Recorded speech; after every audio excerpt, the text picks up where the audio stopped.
Now to the protest at Columbia University, and it took a big new turn today. Some demonstrators busting windows and breaking into the century-old Hamilton Hall and then chaining themselves inside the building. The school now threatening to expel those who are inside if they don't leave. Taking over the hall is a profoundly symbolic thing. It was at Alexander Hamilton Hall in 1968 where the anti-war movement mushroomed at Columbia. But anti-war protesters back then didn't use hateful and anti-Semitic rhetoric. As for the current status, Eyewitness News reporter Janice Yu live at the campus with the latest. Janice. Bill, there is a lot of activity happening on campus, but in the last hour or so, we have seen the activity get louder outside of campus. Just right outside the gates to the university, there is a group that has once again gathered to show solidarity for the students who are inside Hamilton Hall. That's the building you see right here behind me, and there are students still on the lawn in that encampment as well. Now, I do want to point out there are NYPD officers milling about here near the gate of the school, but none of them are allowed inside the school until the university gives them authorization. Inside Columbia University, history is repeating itself.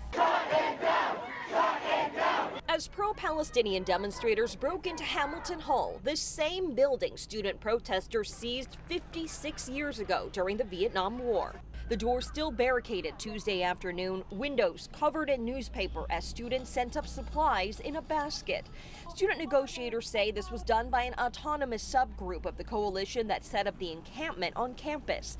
Now, only students who live on campus and essential personnel are allowed through the school gates. I would be sitting in the library. That's what I usually do. I have a thesis presentation today that I need to prepare right now. Student negotiators standing firm, once again refusing to leave the building or the encampment on the lawn until the university divests, discloses their divestments, and offers amnesty to students and faculty taking part in the protest. The more the university acts like an authoritarian police state by setting up checkpoints even at the library, the more students will be willing to resist. But the university now saying students inside Hamilton Hall face expulsion just one day after it started suspending students who did not leave the encampment by the school's 2 p.m. deadline, reiterating that the disruptions on campus have created a threatening environment for many of our Jewish students and faculty and a noisy distraction. With graduation just about 2 weeks away, Governor Kathy Hochul once again urging schools to find a way to safely hold in-person commencements. The state of New York has offered our universities any assistance